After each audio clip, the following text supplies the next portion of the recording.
इसके बाद बेटा हम लोग एक महत्वपूर्ण टॉपिक का अध्ययन करने वाले हैं। कौन सा है? सेल का विद्युत वाहक बल, टर्मिनल विभवांतर तथा सेल का आंतरिक प्रतिरोध। इसमें क्या निकालना है? संबंध निकालना है। चलिए समझते हैं कैसे निकालते संबंध। सबसे पहले बेटा हम क्या करेंगे? सबसे पहले एक सेल लेंगे जिसका आंतरिक प्रतिरोध R तथा विद्युत वाहक बल क्या होगा? E होगा। इसको एक परपथ में लगाया जाता है। इस सेल को कहां लगाया जाएगा बेटा? एक परपथ के अंदर, और इस परपथ में एक बाह्य प्रतिरोध को जोड़ दिया जाता है। क्लियर? अब चूंकि बेटा धारा इस प्लस टर्मिनल से जाएगी, बाह्य प्रतिरोध में से होते हुए धारा माइनस टर्मिनल की ओर आएगी। तो क्या लिखेंगे? लिखेंगे माना एक सेल जिसका विद्युत वाहक बल E तथा आंतरिक प्रतिरोध स्मॉल r है, को एक बाह्य को परपथ में जोड़ा जाता है, को परपथ में लगाया जाता है, जिसका बाह्य प्रतिरोध R से जोड़ दिया जाता है। ठीक है? तब सबसे पहले मैं पूछेंगे कि इस सेल के अंदर आपको दो प्रतिरोध दिखाई दे रहे हैं। बाह्य प्रतिरोध ये कहां होता है? तार में। बाह्य प्रतिरोध कहां होता है? तार में। आंतरिक प्रतिरोध कहां होता है? आंतरिक प्रतिरोध होता है जो हमारा सेल होता है, उस सेल के बीच में जो वैद्युत अपघट्य होता है उसके द्वारा धारा के मार्ग में उत्पन्न रुकावट। ठीक है? वही क्या बन जाता है? सेल का आंतरिक प्रतिरोध। तो हम आपसे पूछेंगे परपथ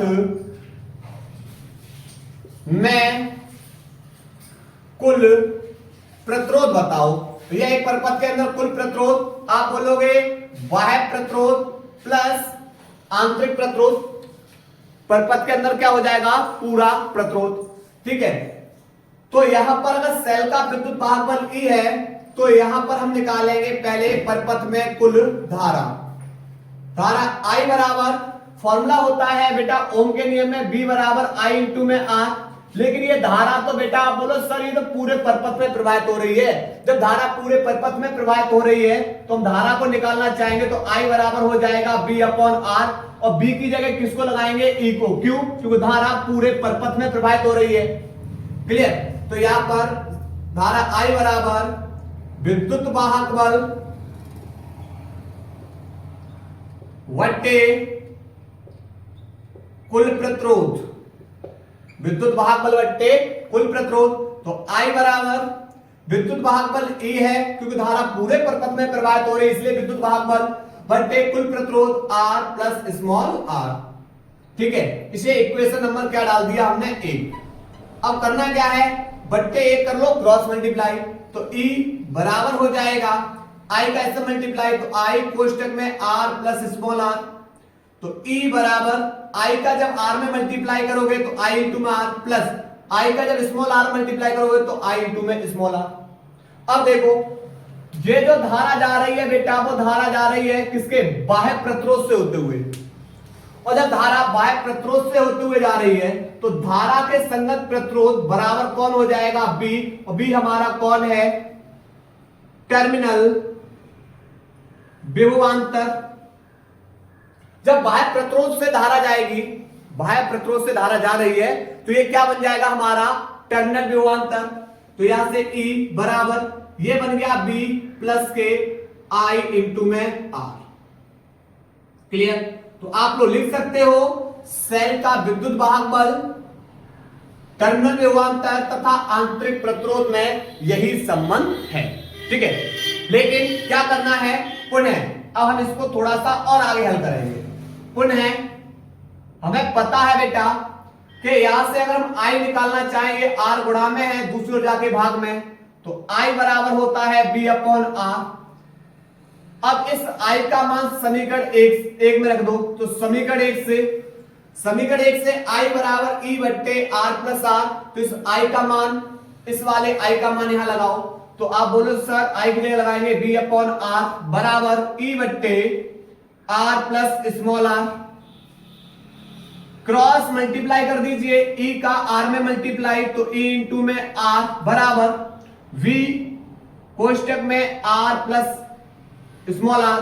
हमें बेटा क्या निकालना है, ये आंतरिक प्रतिरोध निकालना है। तो आप बोलोगे सर ये b जो है ना, ये गुणा में है, दूसरी ओर जाके भाग में हो जाएगा, दूसरी ओर किसमें हो गया, भाग में, बराबर बेटा इधर बचेगा r plus small r।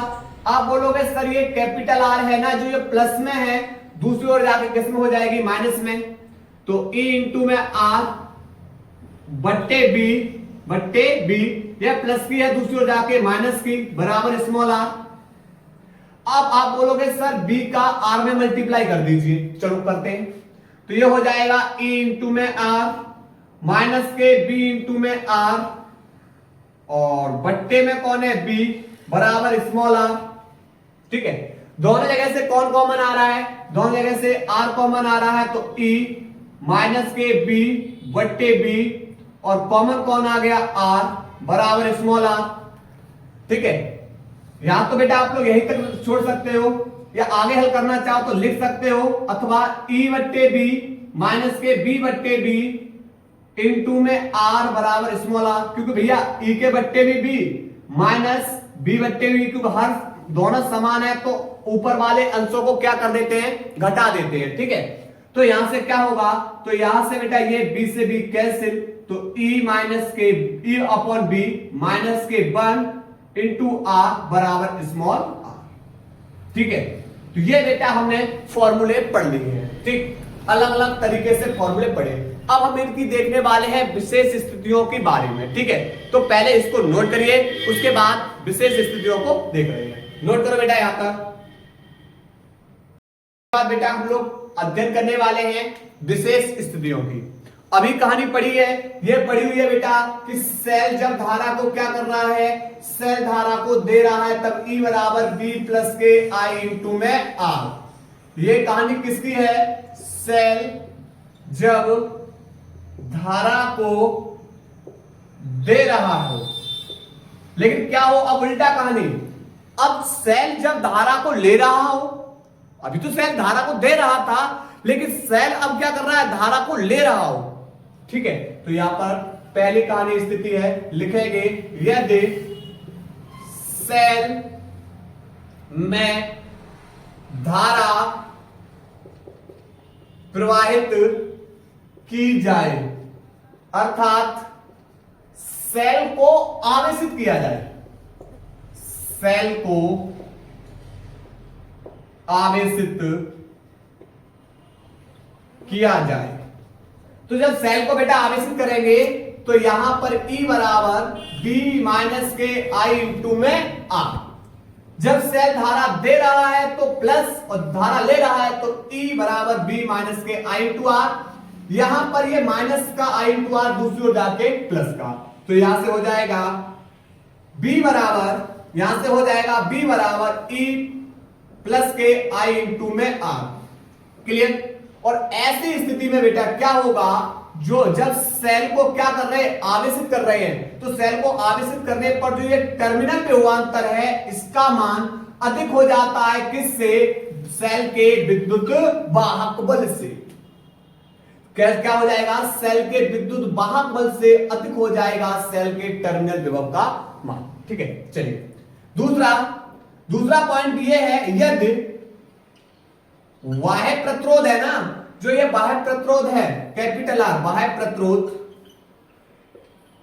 R कैसा हो, अनंत हो, तब जब बाह्य प्रतिरोध को अनंत करते हैं, तो यहां पर बेटा क्या होगा, E बराबर B प्लस के I इंटू में R था, लेकिन यहां पर हमें पता है, क्या पता है कि यहां से धारा का मान कितना हो जाएगा, तो B बराबर होता है I इंटू में R, क्लियर। और हमें धारा का मान निकालना है, तो ये यहां से बेटा R गुणा में दूसरी ओर जाके भाग में हो जाएगा बराबर I।